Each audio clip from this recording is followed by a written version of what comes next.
Yeah. No, it's good. You're centered. So good evening, everybody.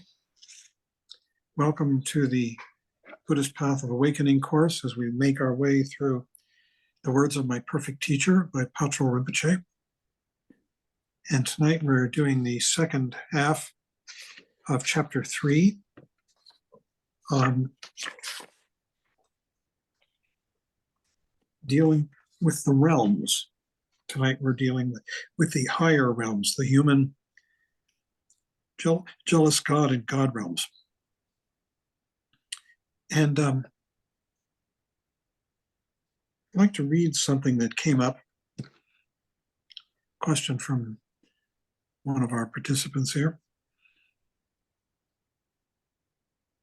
And it made me think a lot about why we're doing this, especially these descriptions of the hells and the Preta realms, the hungry ghost realms, which are very unattractive. And here's what I wrote to this person. Patrul Rinpoche, the author, carried very little with him as he traveled and lived in Tibet in the 19th century. His ragged clothes, a pot, some tinder with which to start fires, and some tea and sampa. Sampa is roasted barley that you can eat. You mix it with water or with milk if you have it, after roasting it. So he was participating in the deaths, as he put it, of many beings involved in growing the tea and the barley. There are lots of little animals and insects that are killed in the cultivation of tea and barley. And he was talking about how we as human beings are constantly involved in the deaths of other sentient beings.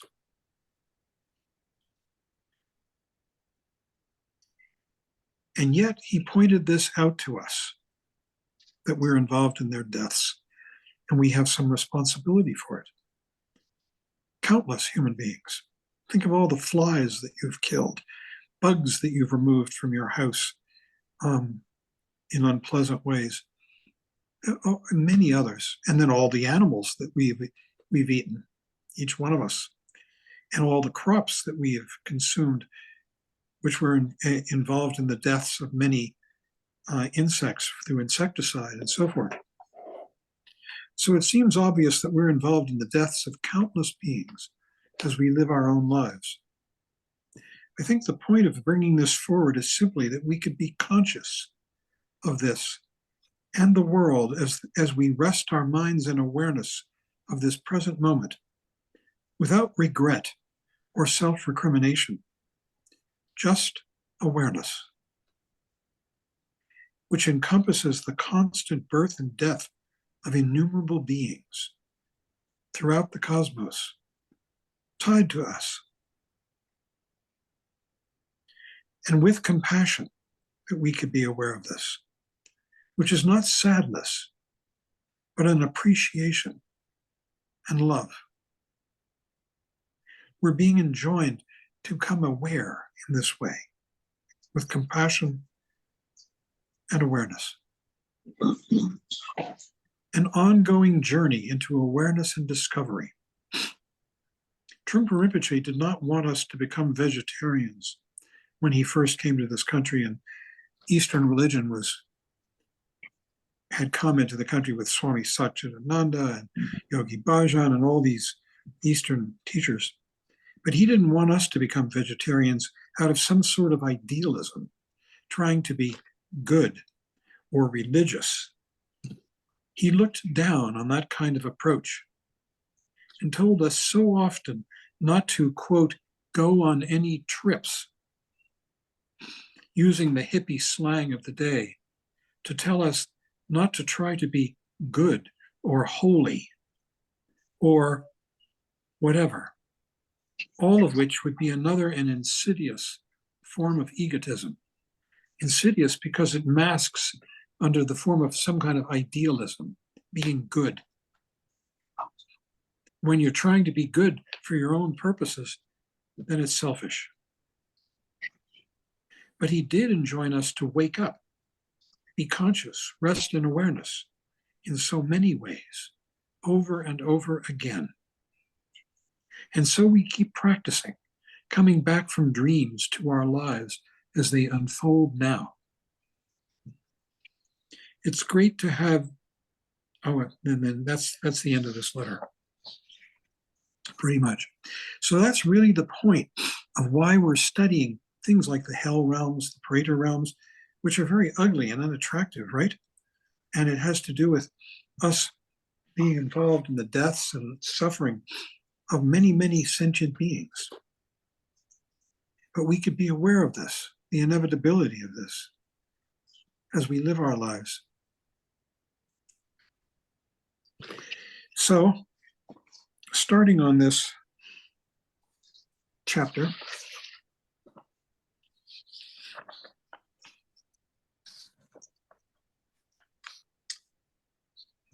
there are three ways in which we manifest the realms.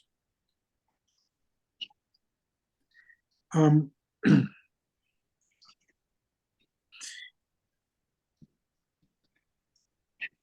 these are, which I went over last week, that we're actually born into a particular realm. So each one of us is born into a human body, and we'll have this for the duration of this lifetime.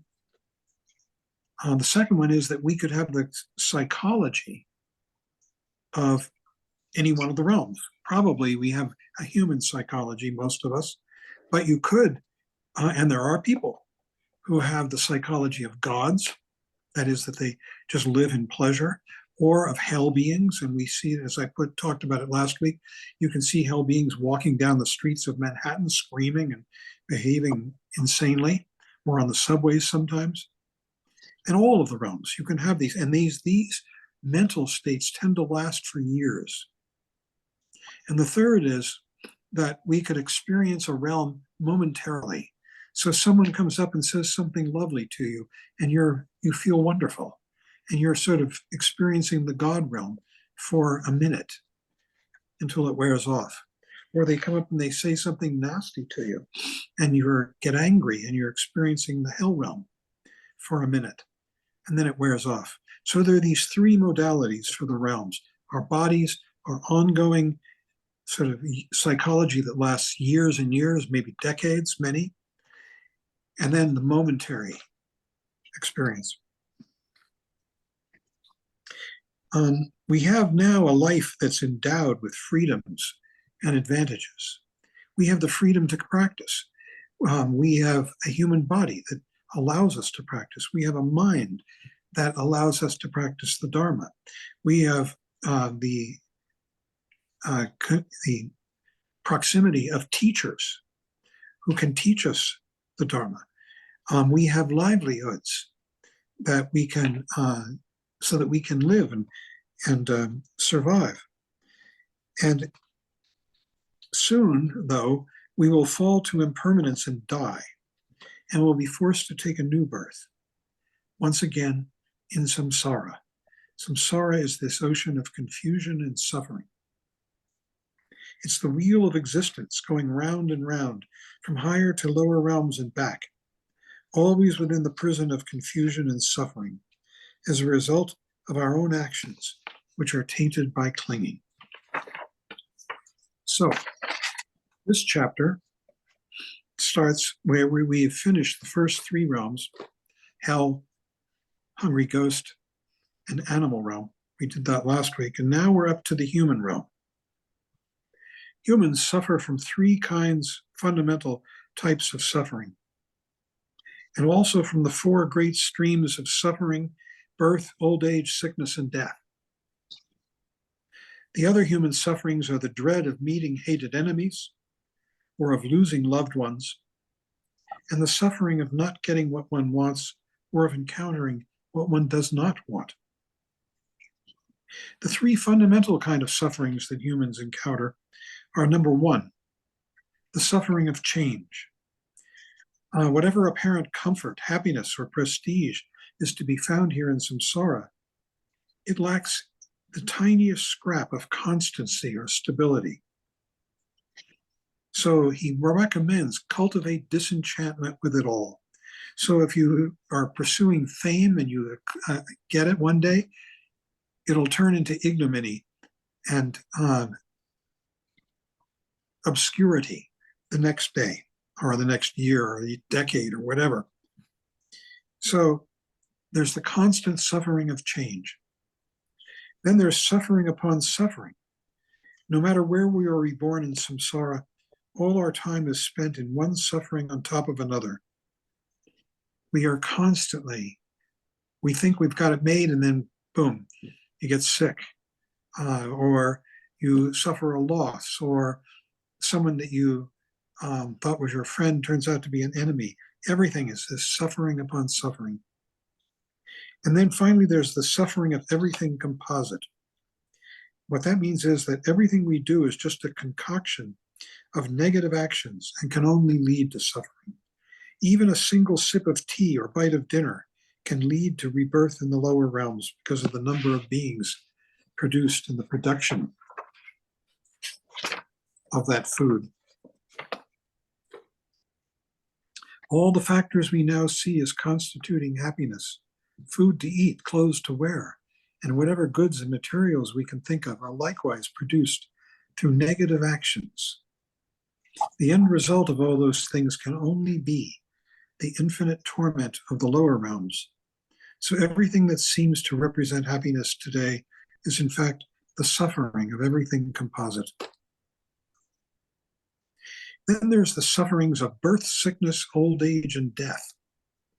The suffering of birth, that birth is very painful. You know, a baby comes out of the womb screaming because of the terrific pain and suffering that it's encountered as it exits through the mother's vaginal channel.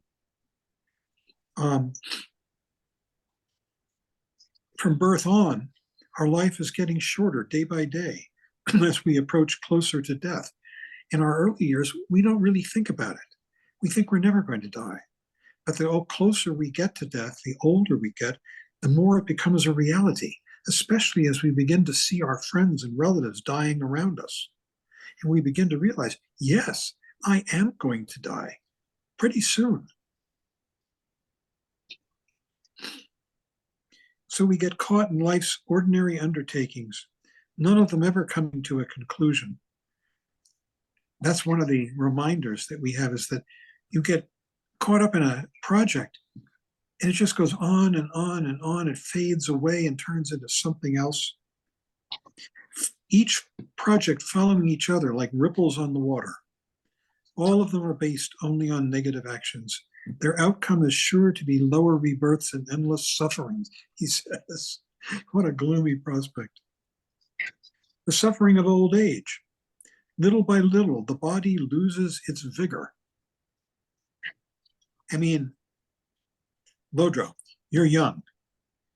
You haven't experienced this yet. I'm 79. I'm watching it. The other day, someone asked me to tell them, a relative of mine, all the things that were wrong with my body.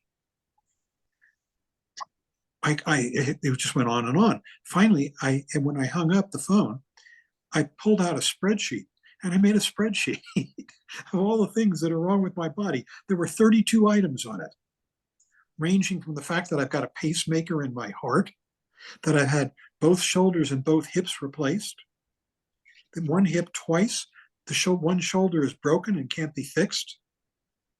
It goes on and on like that. From there, I've got lymphedema in my right leg. It's so swollen, I have to put on a compression stocking every day, and I can't bend it properly. And it goes on. And I'm not unusual. I mean, there are people much worse off than I, especially at the age of 79. I mean, I've had so many friends die. In fact, my college roommate died when I was 70. I got lung cancer. He'd smoked all his life.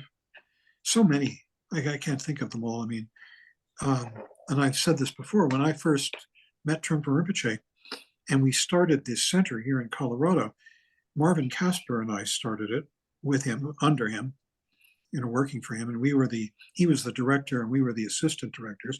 Meanwhile, back in the East at what is now Karmi Chuling, it used to be called Tail of the Tiger when it first came. I won't go into that story. And It was run by three people: Fran Lewis, Tanya Leontov, who went by her Tibetan name of Kaesong, her refuge name, and Richard Arthur, who went by his refuge name of Kungadawa. Of those five people, the three, and Carmi Churling and Marvin and I here, I'm the only one left. They've all died. They are dying all around me. I've got so many friends who are getting sick. And this comes on, the realization of it dawns as you get older and it becomes closer. So there's the suffering of old age. He says, and old age is full of suffering too, because you get sick.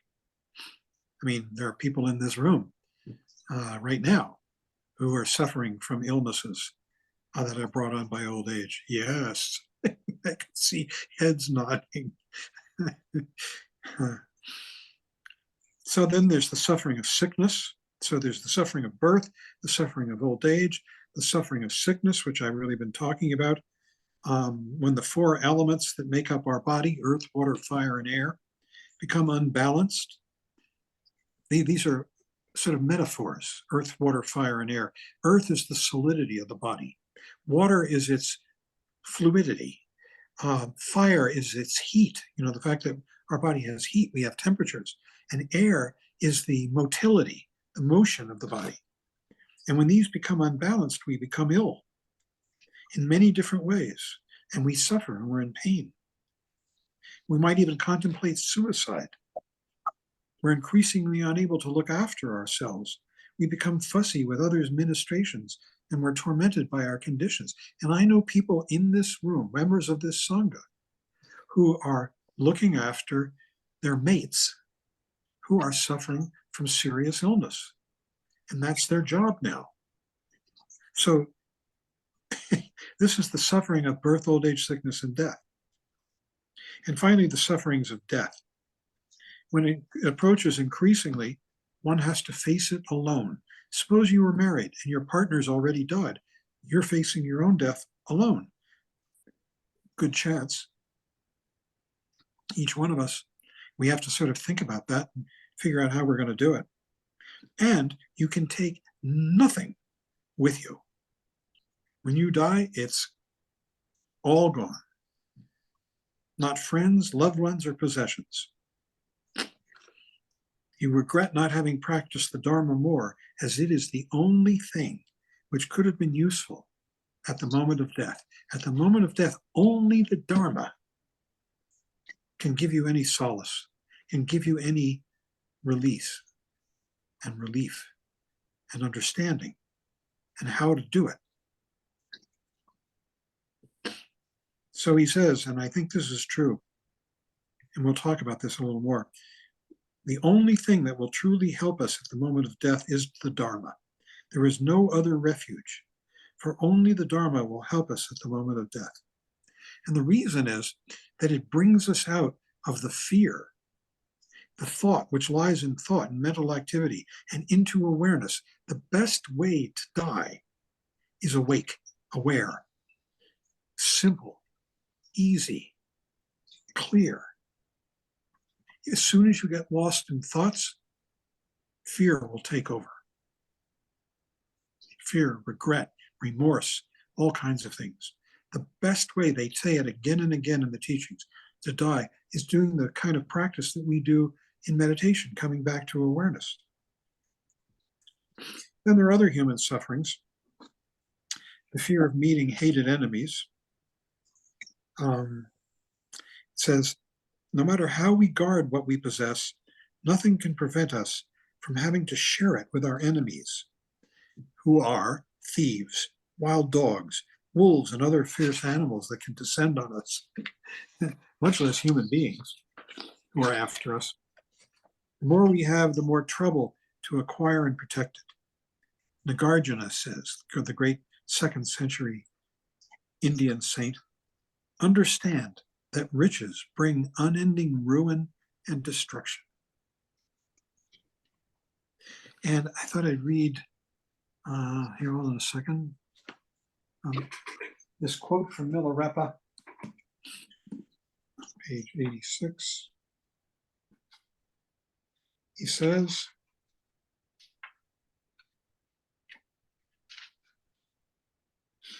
"In the beginning, wealth makes you happy and envied. But however much you have, it never seems enough. In the middle, miserliness tightens its knots around you. You can't bear to spend it on offerings or charity. Your wealth attracts enemies and negative forces, and everything you've gathered gets used up by others. In the end, wealth's a demon that puts your life in danger. How frustrating to look after wealth for your enemies. I've cast off this millstone which drags us down into samsara. I want no more of this devil's lure." That's Milarepa.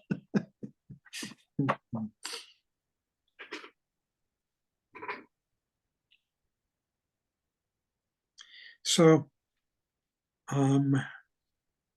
yeah. Then there's the suffering of not getting what one wants. That's pretty clear. And the suffering of encountering what one doesn't want. And here's a quote from Longchenpa about that. Longchenpa, the great teacher, the omniscient one. That was his sobriquet. "You would like to stay with family and loved ones forever, but you are certain to leave them. You would like to keep your beautiful home forever, but you are certain to leave it behind. You would like to enjoy happiness, wealth, and comfort forever, but you are certain to lose them. You would like to keep this excellent human life with its freedoms and advantages forever, but you are certain to die. You would like to study Dharma with your wonderful teacher forever, but you are certain to part. You would like to be with your good spiritual friends forever, but you are certain to separate.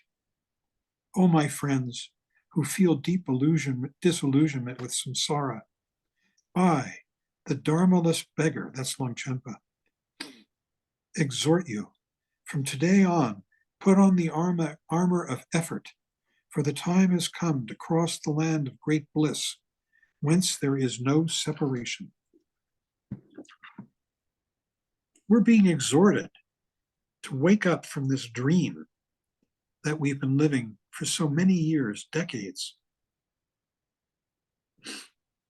So when you practice the Dharma, rely on the inexhaustible wealth of being content with whatever comes.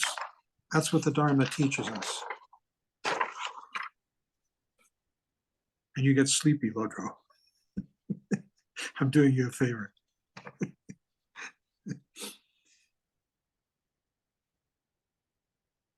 Milarepa says, "In short, practiced without remembering death, any Dharma is useless." I mean, you read this, it's like we're being brought into the world of the true world of Buddhism, of the Dharma, of practice. So then he talks about the Asuras, who are above the human realm. They're demigods. The pleasures and abundance enjoyed by the Asuras, the demigods, rival those of the gods.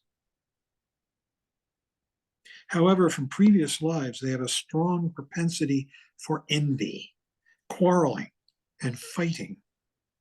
The effect of those past negative actions is that no sooner do they take their present form than they start to experience intense feelings of envy. And I think I mentioned before that I was a life coach for many years. I was also a psychotherapist in New York. And I had clients who were Wall Street traders.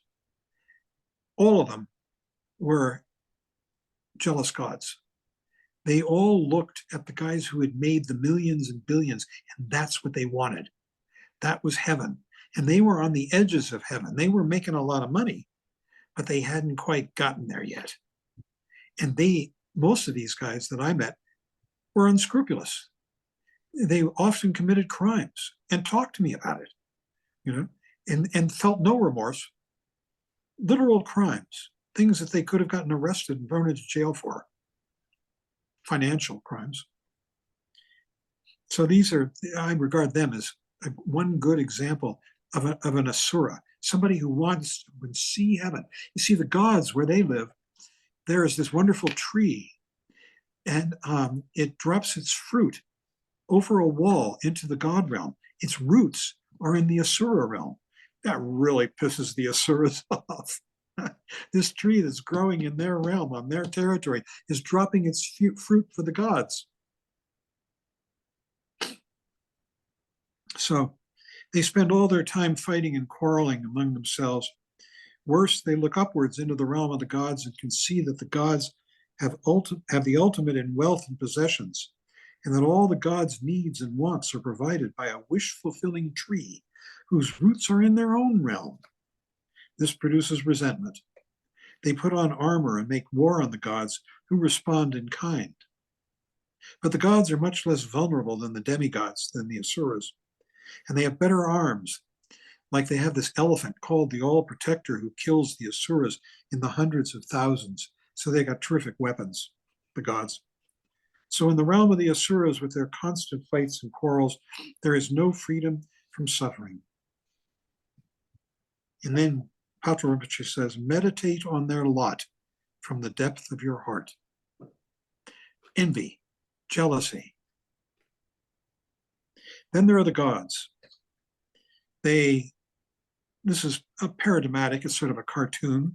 They enjoy perfect health, comfort, wealth, and happiness all their lives, which may last a whole kalpa. That's the duration of a cosmos, a universe. They're very, very long-lived, the gods. But the idea of practicing the Dharma never even occurs to them. Why would they? Everything they see is beautiful. Everything they drink is ambrosia. Everything they eat is just, the wonderful food. They make love with a glance. All the women are gorgeous. All the men are handsome. Then they are suddenly confronted with death and transmigration. There are 5 signs that foreshadow the death of a god. His body's brilliance, his or hers, visible from several miles, grows dim. The throne that the god sits on no longer pleases. She feels uncomfortable. His or her flower gardens start to fade and wither. Their clothes get old and filthy and start to smell. The body starts to sweat. When these signs occur, the god is tormented by the knowledge that she too is going to die. The friends and sweethearts see that the god is dying and express sympathy and the wish that the god be reborn among humans and then among the gods again. Then they abandon the god utterly, and he or she is engulfed by sorrow, utterly alone, despairing, forced to spend 7 gods' days lamenting. 7 gods' days are 700 human years. The mental anguish of the vision of the gods' future birthplace and their fall is worse than that of the hells. Then remember, I gave you, I think, a description of samsara, which included these 3 realms. The Kamadhatu, the realm of desire, which includes the 6 realms that we've been discussing, and then the Rupadhatu, the realm of pure form, which is a purely mental state of concentration, and there are 17 levels of that. And then the Arupadhatu, that's the formless realm, which is an even more subtle state of mental concentration, and there are 4 levels of that. So the 2 highest divine realms of the gods, form and formlessness. There are no obvious sufferings from death and transmigration. You don't see these beings die, they're just purely mental. But when the effects of the actions which sent them there are exhausted, these gods fall into the lower realms, as though waking from sleep. Such is their suffering. Even Brahma himself, Brahma is the creator. You know, there's that trinity of Hindu gods, Brahma, Shiva, Vishnu. Brahma is the creator, Shiva is the destroyer, Vishnu is the sustainer. Even Brahma himself endures ceaseless suffering as fuel for the fires of the hell of ultimate torment. Wherever we are born throughout the 6 realms, we're in the human realm, obviously. Therefore, everything has the nature of suffering. Everything multiplies suffering. Everything is an engine of suffering, and there is nothing other than suffering. It is like a pit of fire, an island of murderous ogresses, an oceanic abyss, the tip of a knife or a cesspit. And then I'll read another section from here. Hold on. Just reading these because I like them. Here we go. This is from a sutra called the Sublime Dharma of Clear Recollection. Sutra means it was delivered by the Buddha himself, probably in a conversation. Here it is, it's just 7 lines. Beings in hell suffer from hellfire. Pretas suffer from hunger and thirst. Animals suffer from being eaten by each other. Humans suffer from having a short life. Asuras, that's the demigods, suffer from wars and quarrels.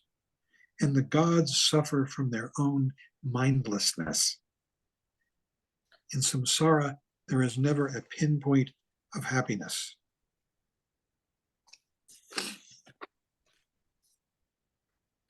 Padmasambhava says, it is said that in this samsara there is not as much as a pinpoint's worth of happiness to be found. But should one happen to find just a little, it will contain the suffering of change. Do not be content with merely hearing about these torments and understanding them intellectually.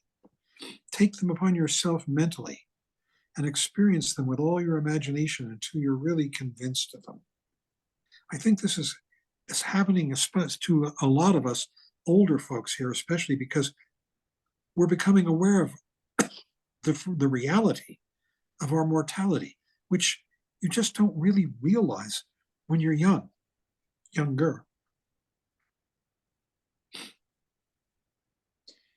Armed with that degree of certainty of your mortality, avoid negative actions and take pleasure in positive ones. These will come naturally to you without your having to force it. Then there's the story of Nanda and the Buddha. I'm not going to read that. You can read it. It's in the book.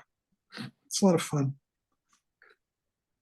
He was the Lord Buddha's cousin, and he didn't want to renounce the world, even though the Buddha persuaded him to enter the Dharma and become a monk. But he didn't follow the precepts, and he was about to run away when the Buddha miraculously transported him to the top of a snow mountain and showed him a one-eyed she-monkey. The Buddha asked Nanda, which do you find more beautiful, this monkey or your wife, Pundarika? My wife, replied Nanda, 100 or 1,000 times more. Good, replied the Buddha. Now let us go to the realm of the gods. So I am reading it. When they arrived, the Buddha sat down and told Nanda to go and have a look around. Each god lived in his own palace, surrounded by many young goddesses, and enjoyed inconceivable pleasure, happiness, and abundance. However, there was one place with numerous goddesses, but no god. Nanda asked why, and was told, in the realm of the humans, there is a man called Nanda, a cousin of the Buddha, who is following monastic discipline. This action will lead him to be reborn among the gods, and this place will then be his. He's going to be reborn in this place with the gods. Nanda was overjoyed. He went back to the Buddha, who asked him, did you see the god's realm? I certainly did. Good. Which do you find more beautiful, your wife or the young goddesses? The daughters of the gods are much more beautiful, replied Nanda. Indeed, their beauty surpasses that of Pundarika by as much as her beauty surpasses that of the one-eyed monkey we saw before. Once back on earth, Nanda observed monastic discipline perfectly. Then the Buddha addressed the monks. Nanda has renounced worldly life in order to be reborn in the divine realms, he said. But all of you have become monks in order to go beyond suffering. You and he are not on the same path. Do not talk to him anymore. Do not be intimate with him. Do not even sit on the same seat as him. All the monks obeyed, and Nanda was very upset. He thought, Ananda is my younger brother. At least he will still have some affection for me. But when he went to see his brother, Ananda got up from his seat and moved away. Nanda asked him why, and Ananda told him what the Buddha had said. Ananda was heartbroken. At last the Buddha came to him and said, Nanda, will you come to see the hells? Nanda agreed, and the Buddha transported them both there with his miraculous powers. Go and look around, he said. So Nanda set off to explore, visiting all the realms of hell, until in one place he came across an empty pot with a blazing fire crackling inside it, and a large number of the Lord of Death's henchmen all around. He asked them why there was no one in the pot. There is a young cousin of the Buddha called Nanda, they replied, who is practicing monastic discipline with the intention of being reborn as a god. After enjoying the happiness of a celestial realm, when his merit runs out, he will be reborn here. There it is. Nanda was terrified. He returned and thought things over. To be born among the gods in the future and then to end up in the hell realms made no sense. So he developed a real determination to seek freedom from samsara. And he practiced the Dharma. This is the story of Nanda and Buddha. So reflect, therefore, on all the different kinds of suffering in samsara. From the depth of your heart, turn away from the ordinary goals of this life. Unless you give up worldly activities completely, whatever dharma you may claim to be practicing will not be the real thing. More than that, you'll get to death and you'll have no recourse. You'll just go into death.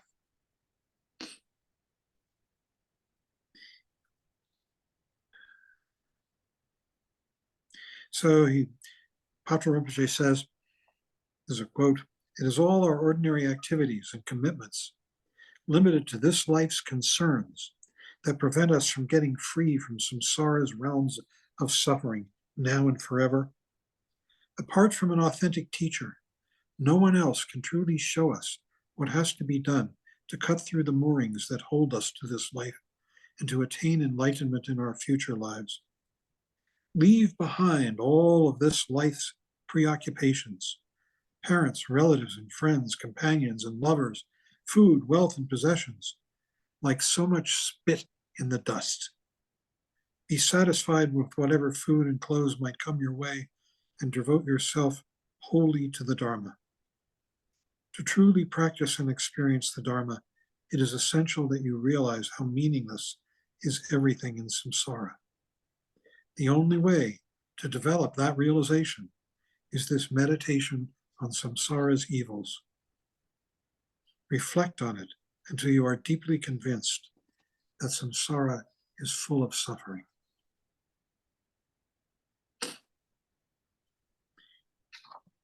This meditation on the sufferings of samsara is the basis and support for all the good qualities of the path. It turns your mind towards the Dharma. It gives you confidence in the principle of cause and effect, which is what we're going to study next. And you'll find this much easier than the realms. It makes you turn away from the goals of this life, and it makes you feel love and compassion for all beings. And as I read this and say this, I was going to repeat the story about my father, who at the moment of his death, his last words were, I never thought it would be like this. I never thought it would be like this. That could be any one of us at the moment of our deaths. The Buddha himself, pointing out how important it is to recognize suffering, started each of the teachings of the three turnings of the wheel, the Hinayana, the Mahayana, and the Vajrayana, with these words, monks, this life is suffering. So here's this final verse by Patrol. I see that samsara is suffering, but crave it still. I fear the abyss of the lower realms, but continue to do wrong. Bless me and those who have gone astray like me, that we may sincerely renounce the things of this life.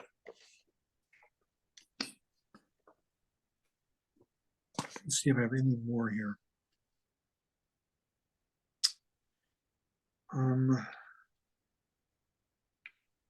Oh yeah, in the Guide to the Words of My Perfect Teacher, he talks about how at the moment of death, the time that you're dying, you will hear 4 terrifying sounds. 1, like the whole universe shaking from its base. 2, the whole cosmos of a billion universes raging with fire. 3, like the whole cosmos of a billion universes devastated by wind. And the 4th sound, the whole cosmos of a billion universes being swept away by water. And then he describes what you'll see at the moment of death. And this is a very classic teaching of the Bardas. You see, when you die, your body falls away first. And most people, I mean, ordinary people, think that when the body stops moving, the heart stops beating, breath stops happening, that's death. But in Buddhism, they say, no, you haven't quite finished dying yet. Your mind is still alive. And there are 3 aspects to the mind. In the top of the head, there's the white aspect having to do with aggression.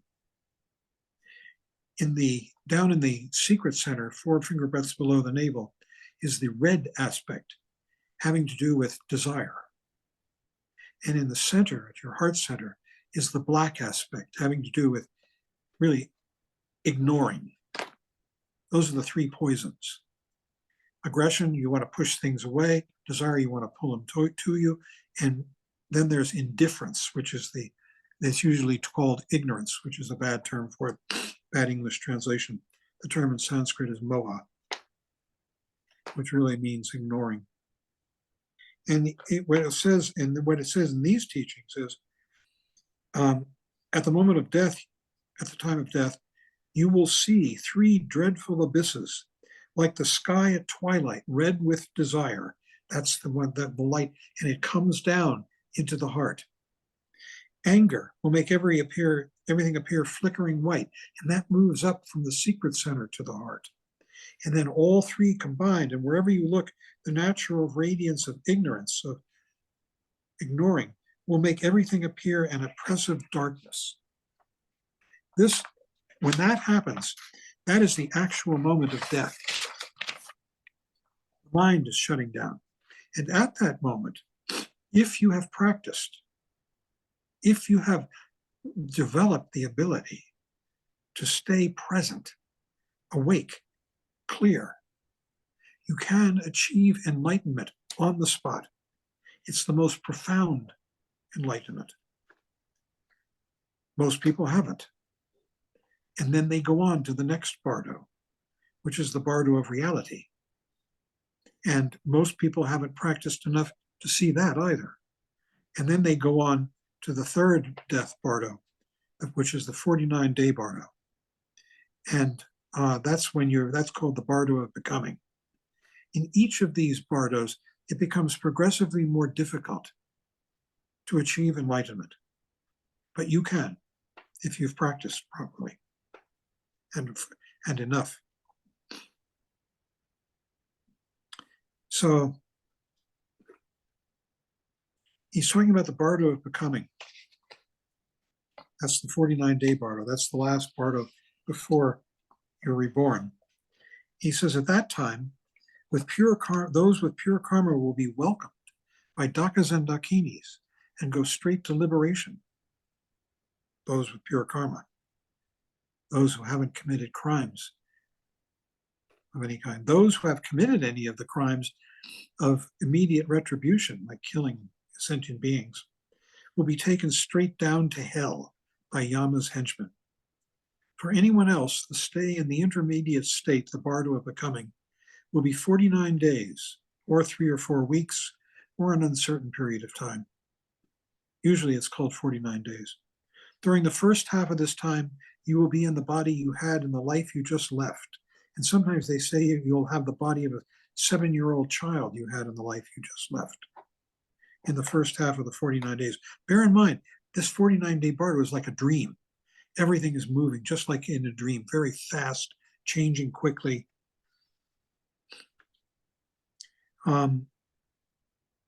During the second half, you will be of the 49-day bardo, you will be in the body you will have in your next life. Again, perhaps as a 7-year-old. If you are to be reborn as a hell being or a preta, you will feel as though you are moving with your head pointed downward. If you are to be reborn as an animal, you will feel as if horns are sprouting from your head and you are moving on all fours. If you are to be reborn as a human or a god, which is what you really want to be reborn a human, because that's the only place that you can practice the Dharma and achieve enlightenment, freedom from samsara. So if you're to be reborn as a human or a god, you will feel yourself walking around with your head held up and will perceive your body as sunlight or moonlight. So it is in the bardo that the sufferings you are to experience in your next life will begin.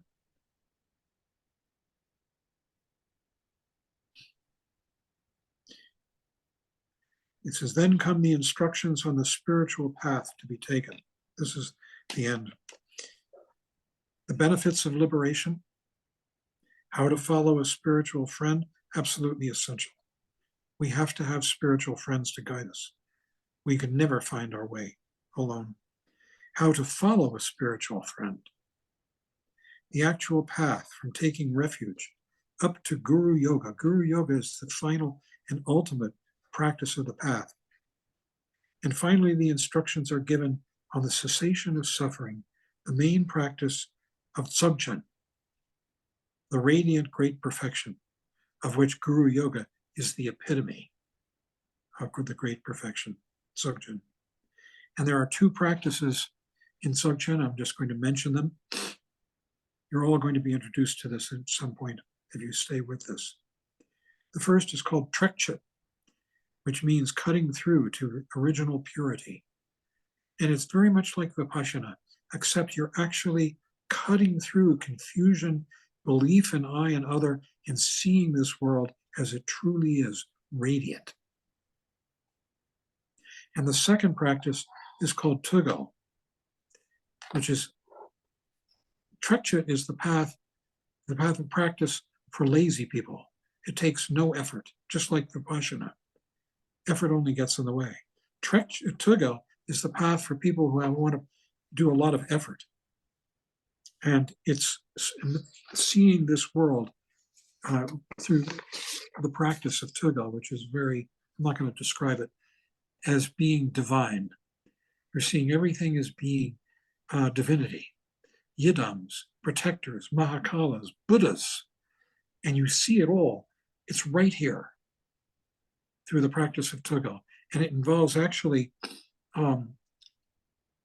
we think that we see the world out there, but in fact, we're seeing the projection of our own mind right here. And it's a matter of seeing what reality is right here. So I'm going to stop there. This is a lot of this was preview, especially the part about Dzogchen. Excuse me. And we could have a discussion.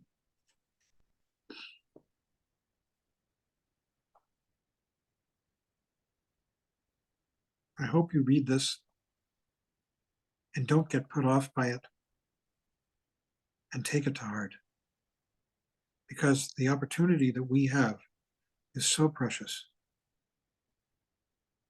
and rare.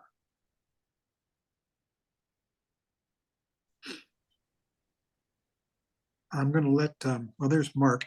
And Dan, I'm on an iPad, so I'm going to let you call on people. Is that okay?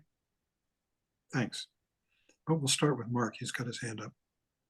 Hi, I'm just throwing something out there. If the nature of like a lion is to eat animals, I mean, he can't eat vegetables. so his nature is to kill. So with that automatically, does he have any way of progressing? I mean, he's pretty advanced in the world. He's going to suffer for a long time. But how can he ever get out of that type of cycle if that's his nature? Yeah.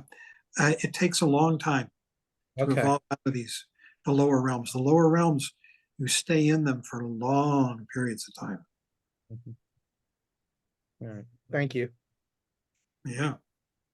This is why we want to, if we can, stay human beings. This is absolutely the best realm. It's the only realm in which you can practice the Dharma. The God realms, they don't practice. Mhm. It's what it means to be a God. You're absorbed in pleasure. Or a jealous God, you're absorbed in pleasure and warfare. I once asked Trungpa Rinpoche, see, there are Buddhists who practice the two higher God realms, the realm of pure form and the formless realm. These are meditation practices, you could call them. They're really concentration practices. You're concentrating on an object, and the object is getting subtler and subtler and subtler as you move up through these God realms, those two realms. And I asked him, I said, is it ever recommended to practice those realms? And he said, no.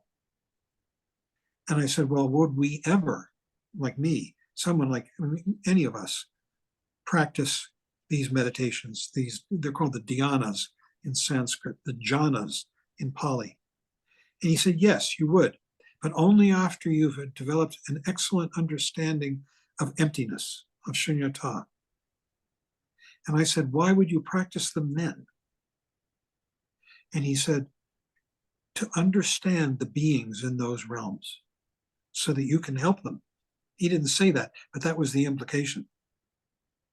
That's the only reason you would ever practice those concentration practices, which are very blissful, and devoid of suffering, but they're very dangerous because you get stuck in them, and eventually, like anything else, they wear out. And when they do, you can be plunged into incredible unhappiness.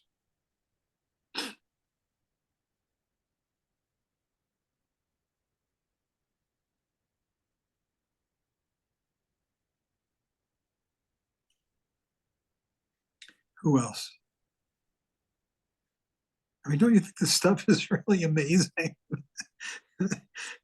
Whoever thought we'd be listening to ideas like this? Danielle.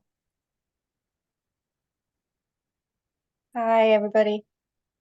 I just wanted to say, like you said, I tried to read this book a long time ago, a while back, when we were really new or something, and I just had to give it up. I was just too weirded out by it. And I was just like, nope.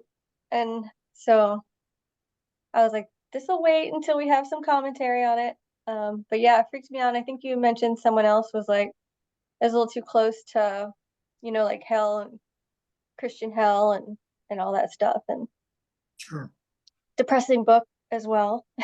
Just kind of Well, like he oversells it, it seems. I don't think so, but No, you'll find what comes next better and better, much more. This is the sticking point. I can't tell you how many people I've heard say just what you just said, including me. Including me. I stopped reading it when I got to the hells. I'm interested to see how it goes. But now I'm taking it as a real cautionary tale, a warning. Practice. Judith. Yeah, I was particularly taken with his words on children. You know, how they suck you dry and and onward. Um, you know, that is not the hallmark version of family life, Yeah, but with experience, you certainly see the point. indeed. Indeed, you do. Couldn't that just go for humans in general? I mean, a lot of people suck you dry, like they don't have to be kids, right? Yeah, There's true. certain type of toxic people that can suck the life out of you, and they don't have, a lot of them aren't kids. You know what I mean? I think it depends on the person. Some children are, I don't have children, I never did. But some children are old souls. And they get it, you know? I wish I could say so.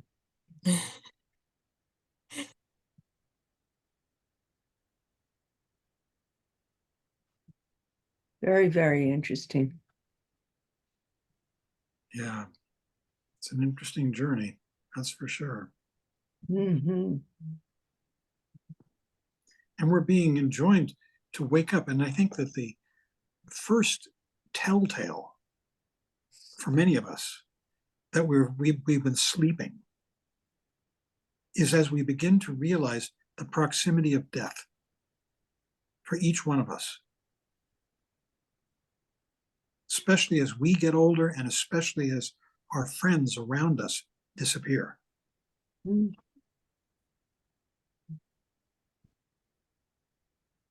Val, my partner, worked for a long time at the Shambhala Center downtown, and she helped arrange so many funerals. In the Buddhist tradition, they're called sukhavitis.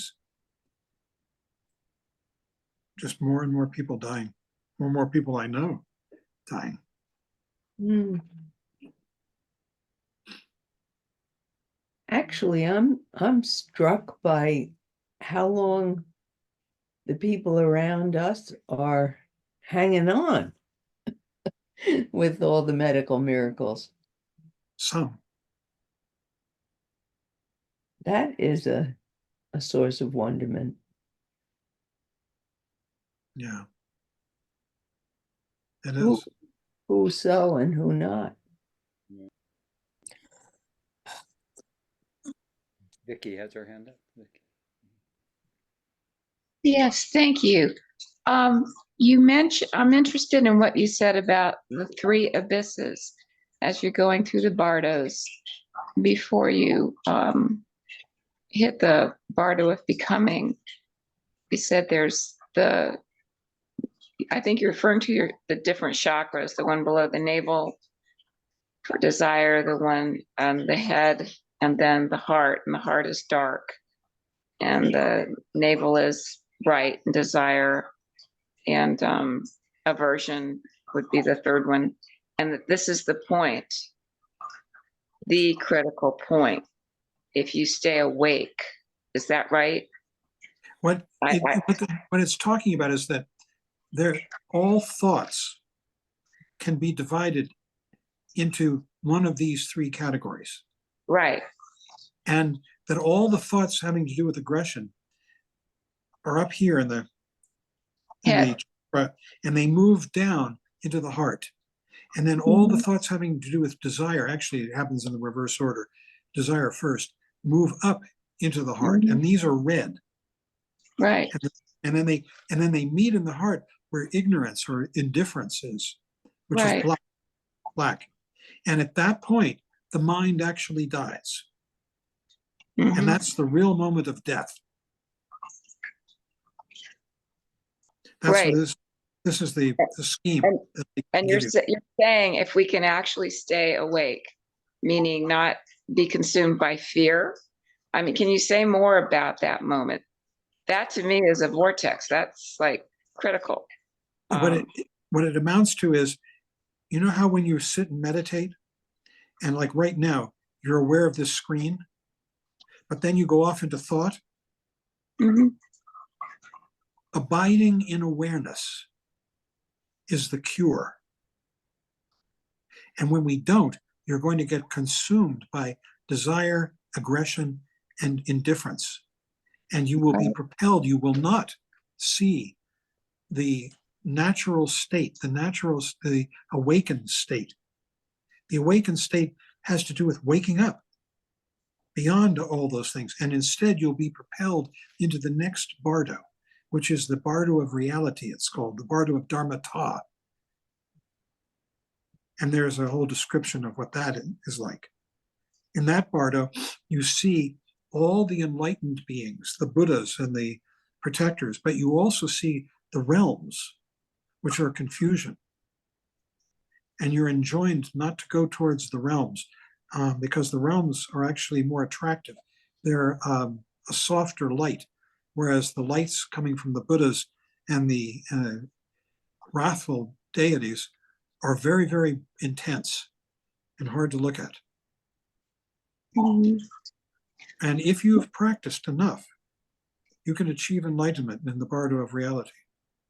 And what enlightenment means is coming completely present, Right. awake. Right. So it's at the moment, that moment of death, staying awake to see it. Just like when we are meditating in our moments and a thought comes by and we let it go by. We don't. Exactly. Right. And because personally, that's where I want to stop. I do not want to keep going. I've had it with I've had it with samsara. I'm as disgusted as you were telling me when we talked one time. Trungpa Rinpoche would be very happy with my reaction here. So that's of great interest to me. To be able to visualize that, and Well, to you can know do that it. You can do to it know right that I'm now. not just, I know, but to know that I'm not just going to, as you say, go into to the next one where we see all the realms. I'm tired of it. I really, really don't want to go any further. I want to do that moment of death. But we do it all the time in our daily lives. When we get angry at somebody or when we feel terrific pleasure, we're experiencing the realms in our daily lives instead of abiding in awareness. In fact, what we really need, and we need to go further, all of us, is and the more advanced teachings of the great perfection. And I'm hoping that people can get to that.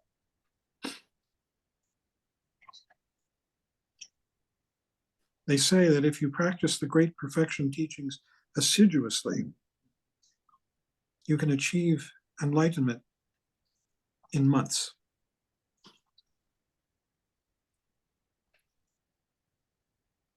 Actually, the number I heard was 18. But that takes a lot of devotion to the practice and a lot of guidance so that your practice is sophisticated. But what Buddhism offers is that a moment of death is a huge opportunity. It is. Huge. Yes. And it's also very dangerous. Why? But the main thing, again and again, they tell us is to go into death awake, aware, with the mind that we're working on when we practice our vipassana awareness practice. That's the way to die. Fully awake, if you can. Why do you say it's dangerous? Why is it dangerous? That's what you just said, yeah. Because if you don't, if you get lost in dreams, you're going to be reborn into dreams.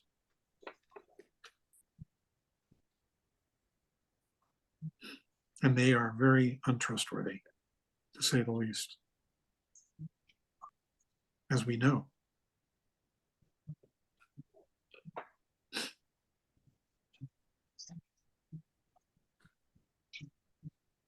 Would hope and fear both be dreams? Yes, Definitely. Absolutely. and that is probably the temptation. Oh, yeah. Hope and fear, good and bad. That's the automatic reaction to it, unless you train. Unless you train. So we're being enjoined to give those things up in this life, in which case we will live a much more intelligent and compassionate life. Compassion for all the beings around us.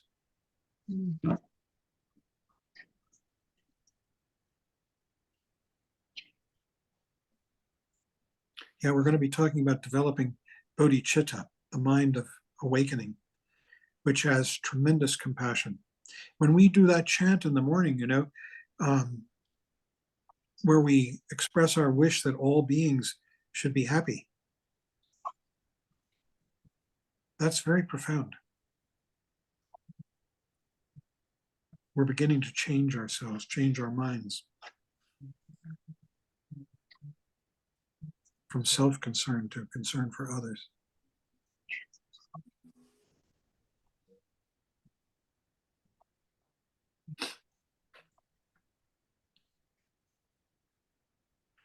Anybody else? Sarah, you haven't said anything.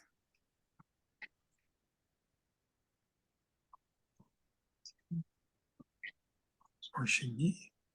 Oh, Sarah. Yeah, I had something come up.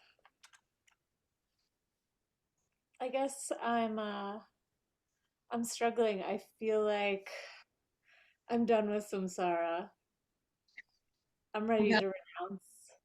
Yet I Yes. already got sucked in by desires and I have all these people that count on me and I don't want to waste time, but like I have to miss meditating with the group and it's really hard to do prostrations because I have to take care of all of these beings who count on me. And I mean, I can't just give it all up and go renounce it all because that wouldn't be very compassionate. So I guess I'm stuck because it seems to be at odds with each other, but maybe it'll naturally fall away the more dedicated I am. You have to work with what you've got, and developing compassion for the people around you and being of help, service to them will serve you, your Buddha nature. We all have these circumstances that we have to bring into the Dharma through compassion, through clarity, and through be skillful means. Those three principles. And don't berate yourself. Nobody is cast out. Unless you're a butcher. That might be difficult to deal with.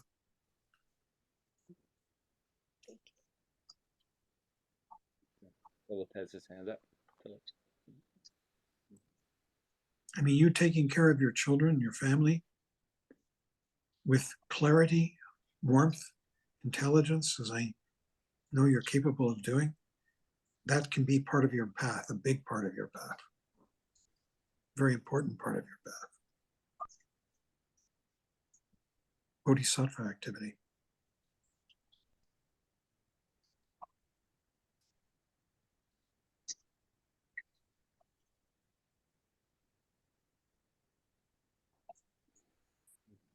We all have so many opportunities to practice kindness and generosity.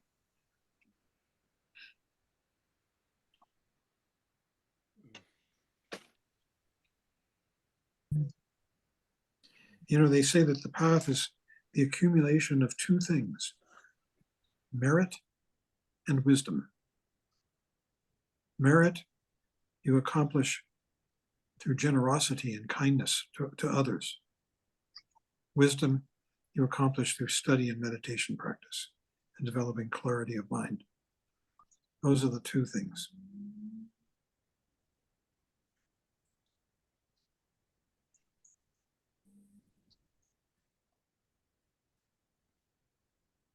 Anybody else? Philip, yeah, Philip. So, sure, there are several things I'd like to say, and I'd like to start by agreeing wholeheartedly with what John is saying to you, Sarah. So I've heard many people bring up this concern and this worry recently because they're all householders, right? And they all have families to take care of. And the answer that's given is this, that although it's great to sit on a cushion for an hour every morning and half an hour every night, and it's great to do 100,000 prostrations, what really matters is maintaining awareness throughout your day. And that ties into what we were talking about before you were sharing your concern when we're talking about the perfect death. Buddhism permeates everything. There's also the perfect life, and it's the same thing. It's maintaining awareness 24/7. It's not becoming lost in rage or lust. Hope and fear, those are just other words for desire and revulsion, for attachment and aversion. If we can go through our lives with awareness intact and constantly be aware, and not get lost in our thoughts and our feelings and our emotions, and if we can avoid our rages and our lusts, we will lead a perfect life and we will develop the model that we want to die with. So although it's good, it's wonderful to spend time on the cushion, and it's wonderful to do non-drill. What's going to get you to where you want to go is your life, minute by minute. And awareness, if you want just one thing to focus on, awareness is that thing. And everything else, loving compassion, comes out of that. Wisdom comes out of that. So I did want to say that.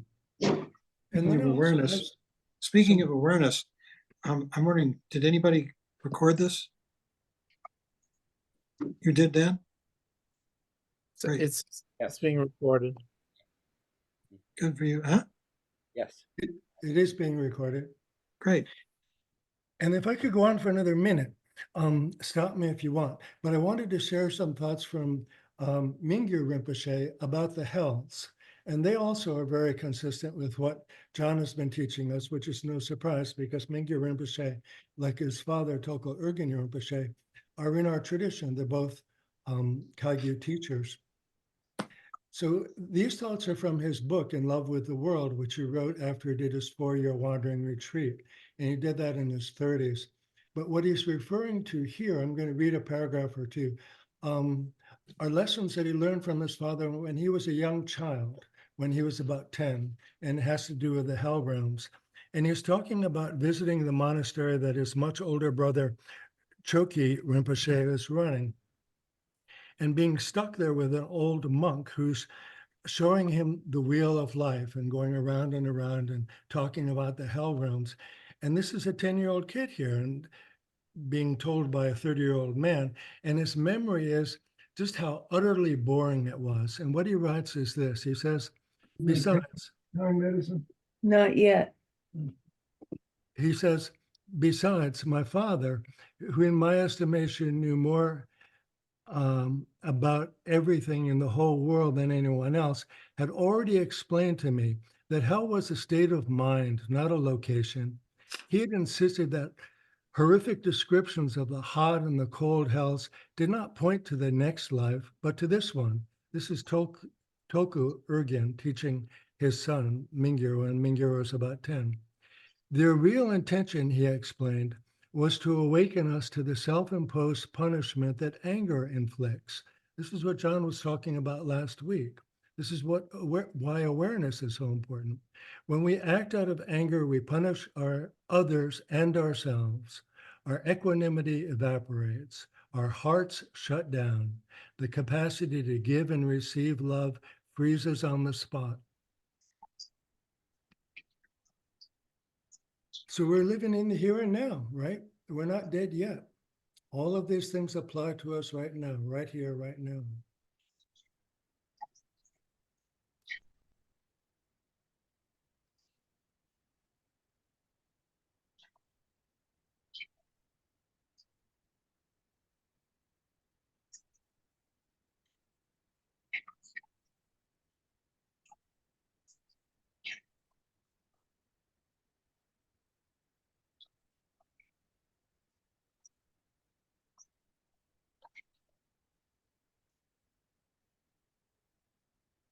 Sorry, computer problems here.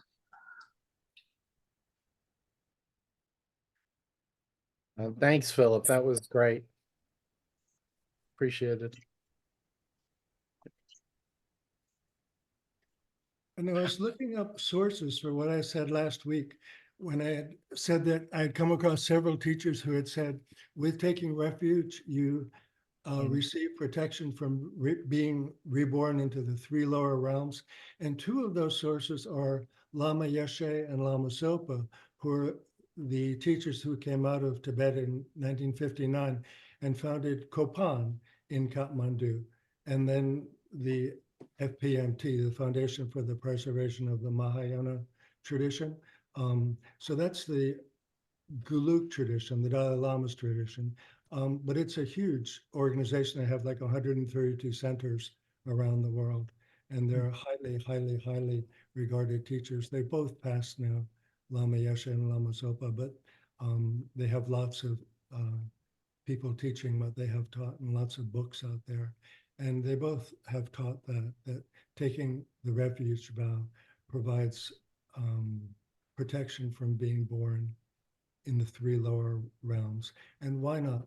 Because taking the refuge vows brings you into practicing awareness 24/7. And if you do that, you can avoid being reborn in the three lower realms. It all makes sense. And you all already know this.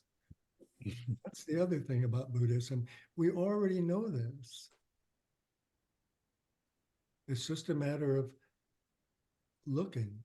And again, that brings us back to awareness. It's a matter of seeing, not getting lost in our own lust and rage. We're getting close to the end.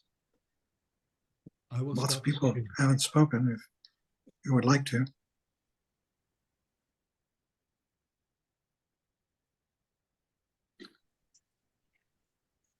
Trip, Lodro, Tanya, Sarah, you were going to say something? I already did. You gave me a beautiful answer. Thank Okay. Shinyi? Well, shall we do the closing chants then?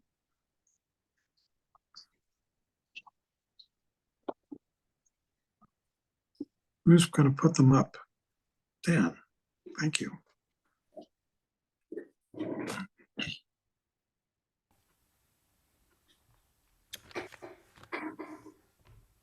We will end by dedicating the merit generated through our practice. We will end with a prayer for peace, and then by dedicating the merit generated through our practice to the benefit of all sentient beings.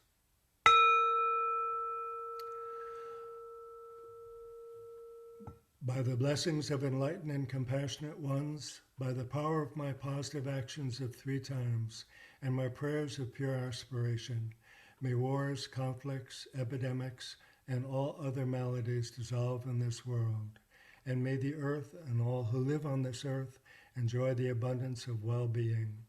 May all learn to live lovingly with each other. By this merit, may all obtain omniscience. May it defeat the enemy, wrongdoing, from the stormy waves of birth, old age, sickness, and death. From the ocean of samsara, may I free all beings. By the confidence of the golden sun of the great east, may the lotus garden of the Rignans' wisdom bloom. May the dark ignorance of sentient beings be dispelled. May all beings enjoy profound, brilliant glory.